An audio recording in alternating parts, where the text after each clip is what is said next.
I have to say, we've done maybe 1,000 interviews, and that is the longest, the actual longest rip of highlights as a preview video, and just so well deserved because I could go on and on. I might just say the only return specialist in the Pro Football Hall of Fame, Devin Hester, always an honor, always a pinch me moment. How are you? I'm doing pretty good. How about yourself? I'm great. You're wearing that Hall of Fame shirt well. They don't make it doesn't look like you're in Chicago. No, I'm actually back home in Orlando, Florida. So where the sun is shining and it's always sunny outside. Devin, I have to tell you, I got to Chicago last night. I'm here visiting my family, and I just told them that, oh, Devin Hester's on the show. And my sister just brings down the signed glove. That's And what's then up, she, man. and then she brings down this Tops card. Oh yeah. Oh yeah. And then, of course, you aren't a Chicago home if you don't have the Devin Hester bobble. This is how beloved you are, not only to me and my family, but every Bears fan ever. What does that feel like?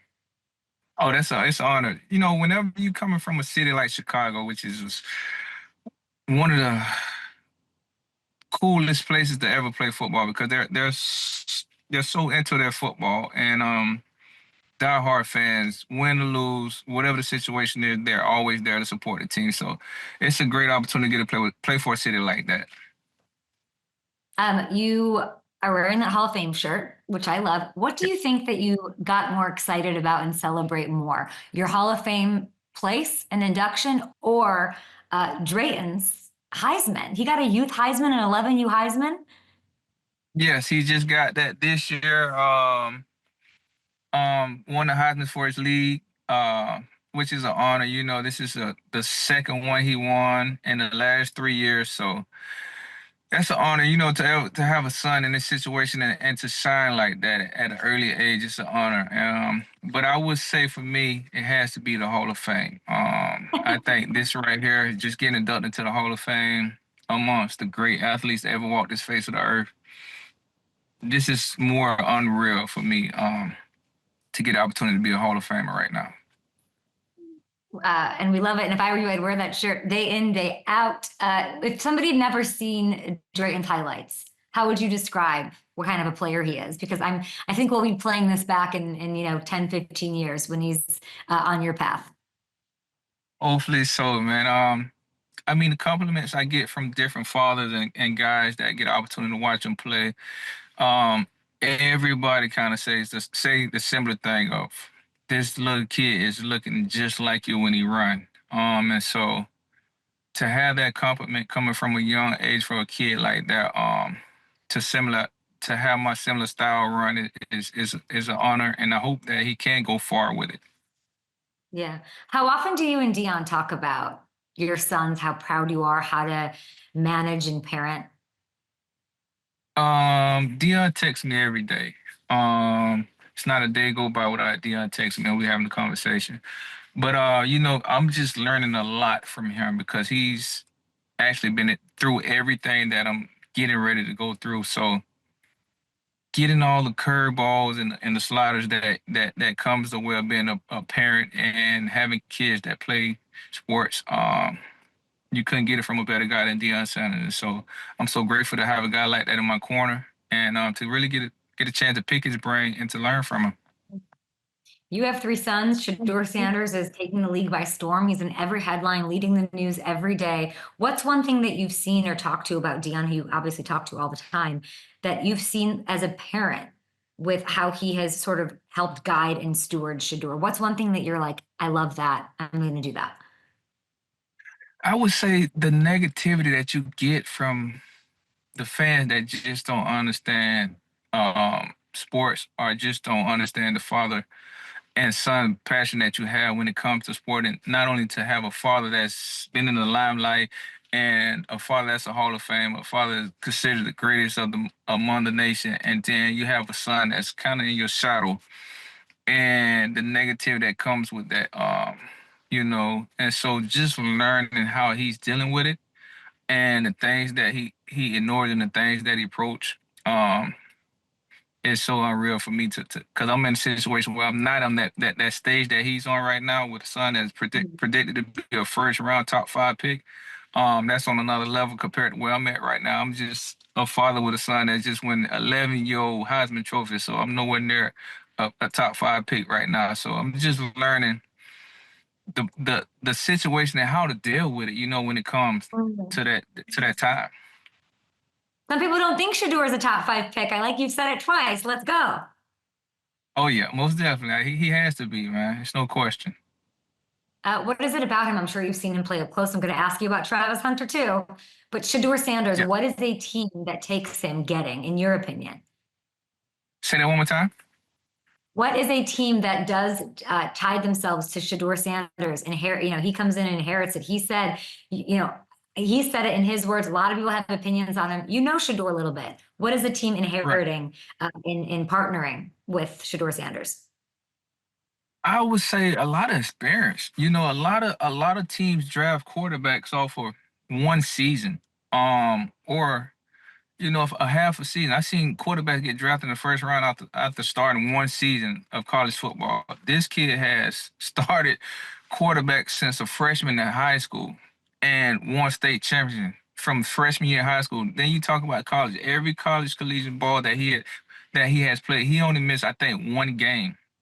And so when you talk about a quarterback like that, you talk about a quarterback that's consistent, has the experience, because a lot of quarterbacks don't pan out because you have one good year in the league in college and then you expect to be a first round draft pick. But this guy has a lot of experience and he has shown it and proven it for over 4 or 5 years. Not only talking about the high school career, but then you talk about the college career. He has proven consistently, and that's what you want in a quarterback, consistency, and that's what he has. Beautifully said. I get to talk to him later. I've never met him. I'm excited. I get to interview him later. What should I ask him? Just ask him just how has he been enjoying this last couple months, because I know right now it's hectic for him. A lot of people stabbing at him, a lot of people reaching out to him, wanting interviews, and a lot of marketing deals coming at him. But just how has he been embracing it, and how have he accepted the role that he could face as being a leader of a national NFL team? I can't wait. I can't wait to see where he goes. We dug up a clip this morning. I was like, I'm sure Devin Hester has seen Travis Hunter play. I'm sure he's seen him up close in person. You were we caught you Uh-huh. 2024 at Colorado. What are you saying to Right. him here? Travis is from the same neighborhood I'm from. We both from West Palm Beach. So Oh, I heard of Travis since he was in high school, and middle school. He was one of the kids that kind of stood out in Palm Beach County. And so I knew Travis from back then. Unfortunately, he moved to Georgia, but he is from the same neck of the wood that I am from, which is West Palm Beach. So I knew about Travis way before a lot of people did. Travis is, yeah, a unique player. Um, can play offense and defense. It's just an athlete that will fit any team in the NFL right now. So whoever decides to draft Travis is going to be one of the most luckiest guys, and they won't regret it. I can assure you that. well, he's being linked to, or like mock drafted most to, the Browns, the Giants, the Patriots. In your Hall of Fame opinion, which team do you think would utilize him best? Out of the Browns, the Patriots, and the Giants, I The would Giants. say probably who would utilize him the best. I feel Well, like you the got to think Browns are the coach, struggling. right? Like, it's got to be a coach that knows what they're doing, can manage, Right. can like get. The way I think about it, and I don't listen to me. Like I'm like, which coach can optimize him, develop him best, right? Browns, Giants, Patriots. So it kind of sounds like you don't like any of those. To be honest with you, I like the way the Giants are using their younger players. If you look at the player the receiver they had last year, which is a rookie that had over 100 receptions, um, Maybe. they're not basing their team off veteran guys. They're basing their team off who can come in and make the plays. And Travis is a guy that's gonna come in as a rookie and make plays. And when you get an opportunity, you're in a situation where you have a coach like that doesn't care about the seniors or the older guys. Listen, we're gonna play whoever's gonna make plays. That's a fit for him. I don't know how it's gonna pan out when you talk about Travis playing offense and defense, but I can see him playing some offensive players in the Giants as well as playing DB. Yeah, I feel like him with Malik Neighbors would be pretty spectacular to watch. And you know what it's Exactly. like playing Exactly. both sides of, yeah, both sides of the ball. You did it in college, of course. Like I was reading this morning about how, when you wanted to develop more as a wide receiver, Isaac Bruce helped you out. Remember those days? Right. Most definitely. Most definitely. That's when I was with Mark Trestman, and that's the offense that Isaac was in. And so when we hired Mark Trestman as OC, I got tied up with Isaac because we were both from South Florida, and I reached out to him. I asked him, could I get a little training with him? And so we spent the whole summer working out, just trying to understand the type of receiver that Coach Mark wanted, and trying to groom into being that type of guy. And you did. The numbers show it in those years after hanging out with Isaac and really focusing on that. Your opinion matters so much, Devin. And I'm trying to figure out how I appreciate it you. does. You giving me It the does. high hopes.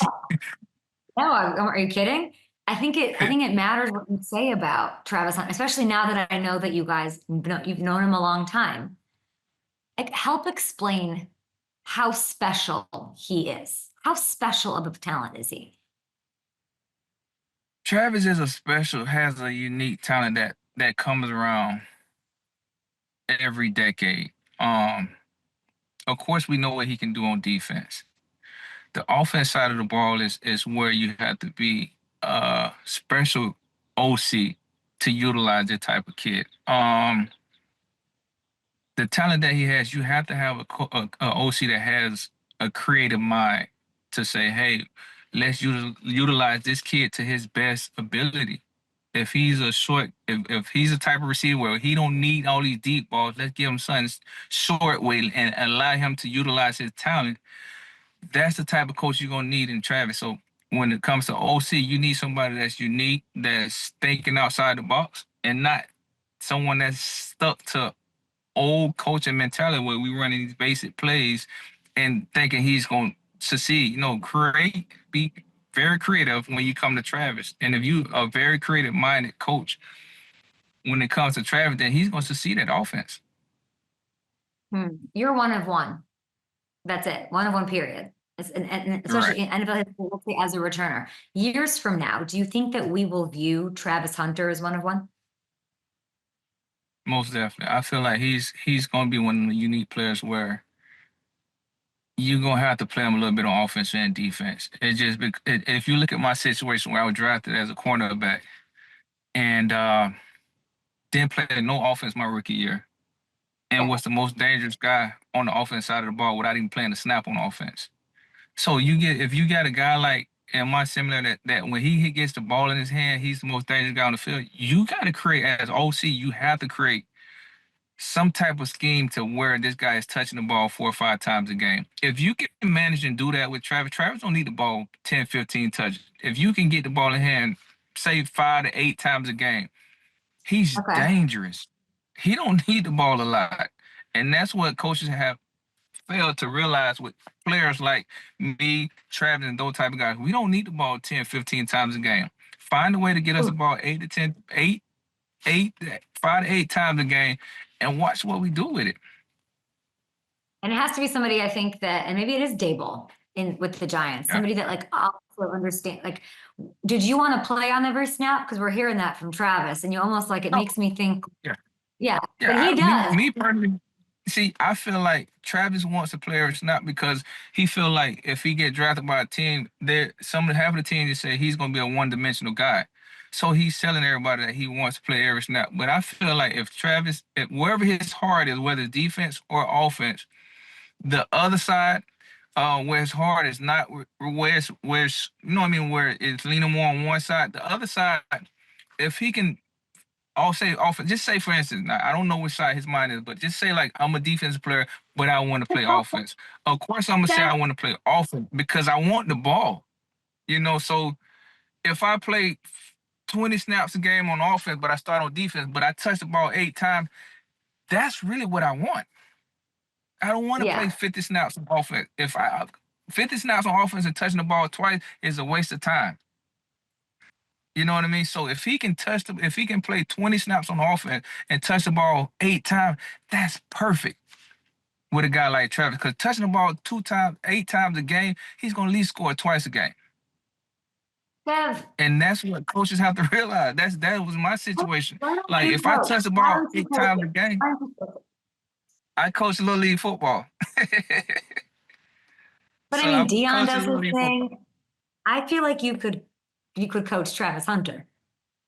I could, because I know how to utilize Travis. Now I would just the same way Coach Prime utilized him. Like you find ways to get the playmakers the ball. They don't have to play 50 snaps on offense to touch the ball 8 times. You know, it's especially when he's going both ways. So if you're an offensive minded coach and I know how to utilize this talent and I know the plays that fit him the most and it's gonna showcase his talent, then that's what I'm running for him when he get in the Yeah. game.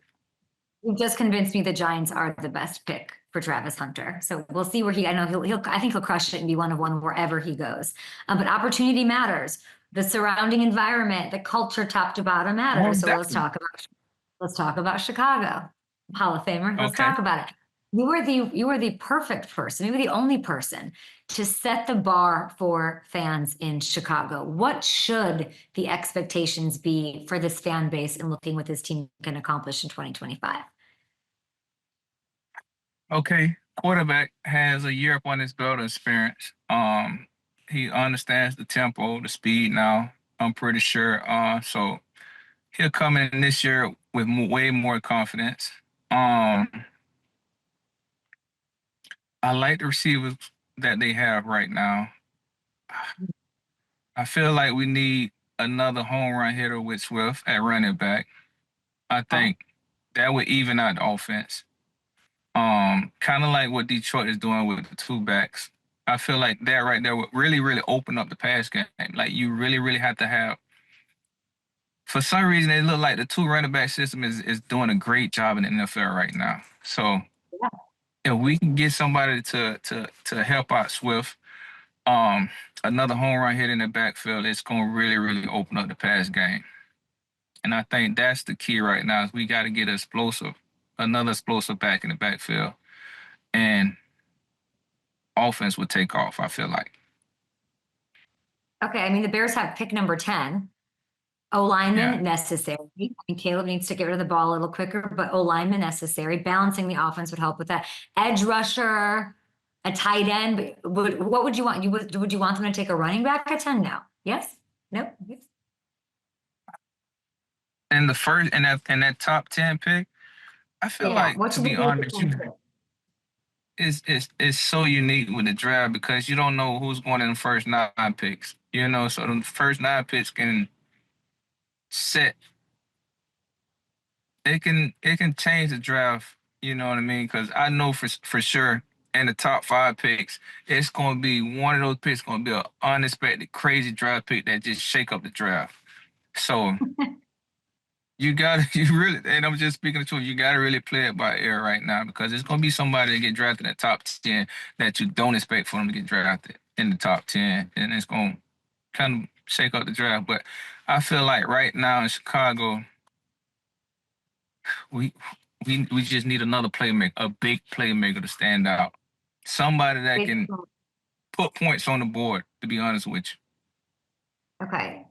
So the expectation is we are excited about how big of a leap with Caleb. You've met him now. We've seen him you. lead Yeah. the team.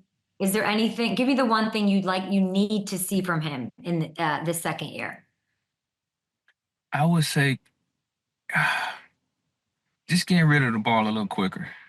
Um, I know he makes plays with his legs, but I would say, like you say, holding the ball a little bit. Sometimes you just gotta let it go. I would say, make a decision a little faster this year. And I think that comes with the experience from last year, of the speed of the game. This year, if he can get rid of the ball a little quicker, making the decision a little quicker is my answer. Get rid of the ball a little quicker. Make the decision quicker. You know what I mean? And sky's the limit for him. Oh, sky's the limit. Wait, that's a good expectation. I like that. I think Ben Johnson is sort of, on paper, this is a nice little marriage. Like this is a guy who you mentioned Detroit. He's trying to do that same mold, and that, he manufactures things that make it easier for the quarterback. And Listen, then he does that work. I love that pick. I love that pick that they got OC from Detroit. That's the type of offense we need. That's why I say bringing in another running back with this offense, that dual threat that you have in the backfield, it's gonna open up the passing game. And if he can Yeah. bring in that type of offense, it's the defense will feed off that. Chicago fans are watching this, and they're all messaging and tweeting right now. And we've heard this before. It's another revolving door, a new system. He's a sophomore quarterback. Like, it's tough to do that. That developmentally might mess him up. Like, how much faith do you have in Ben Johnson that I can get excited and that it's different? I have expectation. I think it'll work. I actually really think it'll work. What do you think? You got to when we talking about a team, Detroit Lions, that 2-3 years from now, you didn't really pay attention to a team in the last 2-3 years where Detroit Lion Stadium, the seats was filled 80% of the time. When I played for Detroit, when I played in Chicago, the offense wasn't that excited besides Calvin Johnson. Now you Mm, can name 4 or 5 guys on the offense right now. The 2 running backs, Brown, the other receiver. All these guys are making plays. You have 4 or 5 weapons on offense now that's all popular right now. Back then, they only had one popular guy, which was Calvin Johnson. The offense that he's running, he's spreading the ball around. He's utilizing the 2 running backs, and the receivers are getting off. That's what we mhm. need in Chicago. And Ben Johnson. If he puts up half of the numbers, say 75% of the numbers, the offense that he did last year, it's a work in progress. In 2 years, you will see the type of offense that Detroit Lions, if he can bring that to Chicago within, I give him 2 years. If he can bring that in Mhm. 2 years, that the city would go crazy. Is there something about Caleb that impressed you? And he was a rookie. I know that we'll talk about Justin Fields and this awesome opportunity he had, but you were a Fields guy. Is there one thing or a couple things that Caleb did to sort of win over the Hall of Famer? I would say, Caleb, you kind of never seen him get frustrated. It was moments where plays broke down. Um, but he seemed like he was a team player. He seemed like he was a captain. He seemed like he was always positive. Um, Mm. and when you get that in the quarterback, you know what I mean? It speaks highly because we all know that quarterback gets the blame for when the offense is not doing good. And so he took on that leadership where he accepted the mistakes. He accepted when they played bad. He kind of put the blame on him that I got to do better. So he embracing it. So now, it's like playing golf. Once you start realizing what you're doing wrong, that's when golf gets fun. But when you out there just hitting the ball and you don't know why it's going that way, you hate it. So Yeah. for him, he realizing that, what I mean, what's going on with what I'm doing wrong, I know I'm taking the ownership that I know this is why this hasn't worked or this play hasn't worked. I'm taking ownership. I know that. That's when football gonna get Mhm. fun for him. What are you doing right now, Devin? Where are you? I'm actually at a shopping plaza right now. My wife drove me out. She's finna go ahead and buy some, I don't know, pocketbooks and stuff she's talking about. So I'm actually just I, sitting in the car I'm right just, now, chilling till the I'm malls watching open like up. I'm watching people like you're in walk in and out, and like they have no idea that Devin Hester is just in the car, just saying it's just like so wild to watch like what your life is. It's so funny. My Last wife, last one. Go ahead, tell me. I'm a normal guy. Everybody gonna see me out in public. I'm not one of them type of athletes that shy away from the stores in the mall. I'm gonna always be out. So that's just I don't me. know. I don't know. I don't think you're a normal guy. I think you're one of one, and I don't think everybody has that shirt that you have on. Justin Fields, you were a big supporter. Leave the past in the past here, but he's in New York now. He has an opportunity. What do you think he'll do with it? I feel like Justin Field he's a system guy. The offense has to fit him. Mhm. regardless. Every player is not meant to be an old school pocket passer and forced to stay in the pocket. When you Justin is a guy like Lamar Jackson, like you can't come in with the mindset this is my offense and this how we gonna run it. We have to adjust our offense on what type of Mhm. quarterback we got, and that's what I learned at youth football, coaching youth football. You can't go in the mindset that this is the type of offense I'm gonna run, and you don't have the type of players. Fit the offense around that quarterback and then move from that offense and then advance your offense. So in order for Justin to succeed and do well, they have to go back and watch film on his college days, maybe his high school days, and figure out what was he good at and what made him so unique where we drafted him and why he got drafted so high. And now you go back and do those type of things to help him out. Do you think they'll do that? Do you think they have the system for him? Either they have the system for him or he's just going to be a regular quarterback. That's Mhm. at the end of the day, coaches got to drop their egos and say, "Hey, this is the type of quarterback we got." You know, as an OC and a head coach, when you drafting this kid, that this what type of quarterback he is. Don't bring him there if you're trying to make him into another quarterback. And that's what coaches need to realize. Don't bring a quarterback in there and try to make him a different type of quarterback. You know what you drafting, you know what you're getting. So design your offense to fit him. You've been saying this a long time about him, and you're so frustrated about it because it doesn't happen. Maybe it happens with the Jets. We're going to take a short TV break. We're still live on YouTube because my favorite thing will be back on Up and Adams on the TV side, but still very much live on YouTube. I loved seeing you, because you could just shop and hang out with your wife and coach. You still like, you care so much about the NFL. You're not this like, I got my gold jacket and I love, like, these rule changes had you heated a little bit. Yeah, very mad, man, because people don't know about the story when it comes to the kickoff return rule. All right. So I don't know if I told you this story, right? So every year the NFL has a meeting about what they like is going on. Well, they a team meeting. So every owner, every head coach or whoever that's speaking on behalf of each team, they have a meeting and the meeting is in the summertime and they say, well, we don't like this rule, we don't like this the way they challenge this or the pass interference or whatever the case may be. And so they all voice their opinions, right? And so majority of the time when they changing these rules, it's because a team doesn't have or can't do what another team does. For in Right. my instant, right?